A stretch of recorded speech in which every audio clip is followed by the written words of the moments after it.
So today was our third participatory group session where we had young people, adults, health professionals, carers and parents, and other youth stakeholders join the session.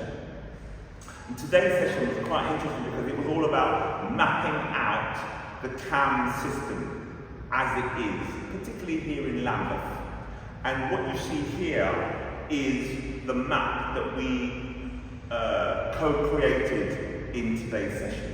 So it started with a character called AJ, black male from a Caribbean background, having mood swings, not sleeping properly, and not being quite anxious about going to school.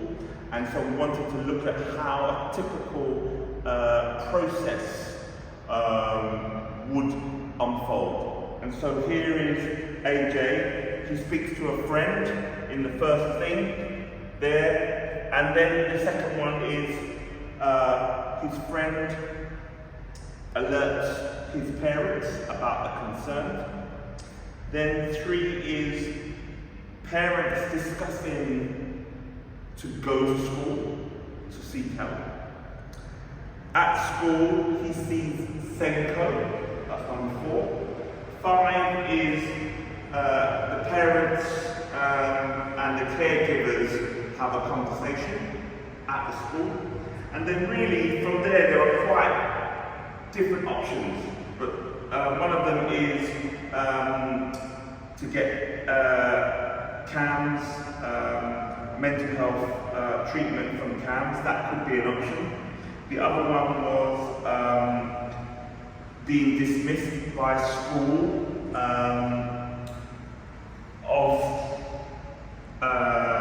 school are dismissive of the child and the parent.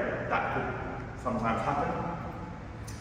Another one is the school counselling.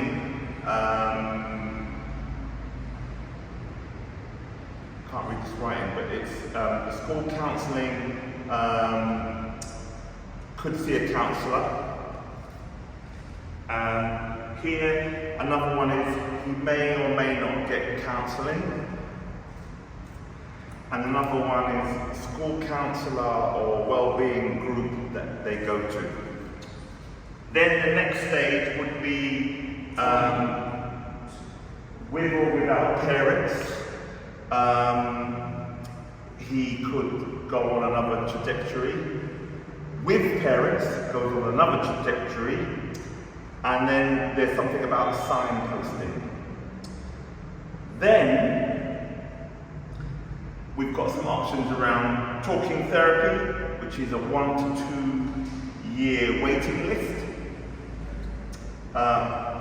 It could be that the GP he goes to see and then he gets that talking therapy, or he goes to see the GP and he goes to the Well Centre, which is based in Herne Hill. There's also something about going to see SLAM, South London Maudsley Hospital, where he sees the crisis team. The other option that he could get, he goes for charity services.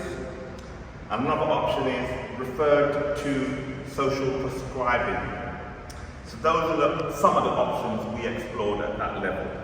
What would happen next would be he gets a referral or no referral. If he gets a referral, there's a waiting list for CAMHS. Could be up to a month before he hears anything back. During that time, he can also seek spiritual support, religious support, or any other alternative support that may help him at that time. That could be around family support, but it could also be some other support.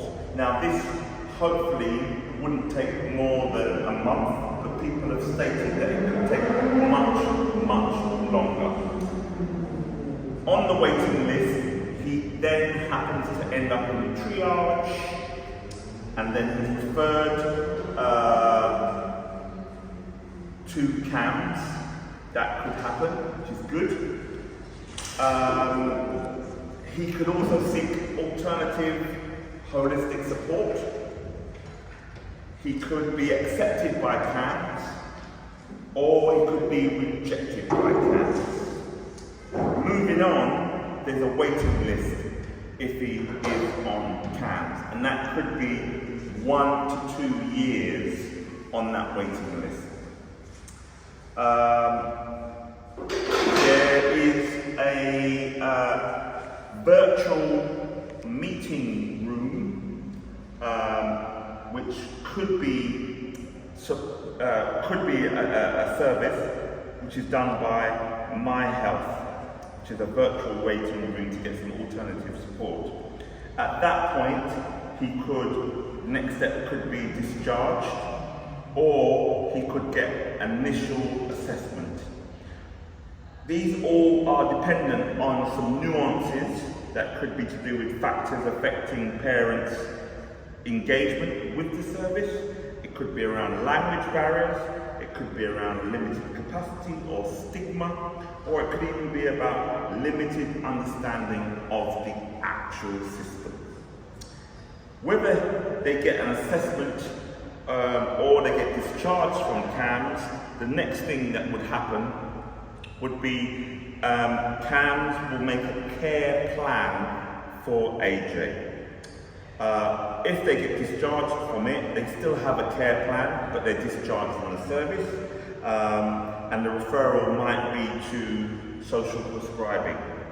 If they stay with CAMHS with their care plan, then there's a review and early help from social care. What would happen next would be they wait for treatment. What could happen is that the treatment may not work, or the treatment works, or they end up with 9 possible options that could help with the treatment. That's as far as we got. The outcome was realistic, but very nuanced. Some people said it was very messy. Some people thought that where is the child within this process?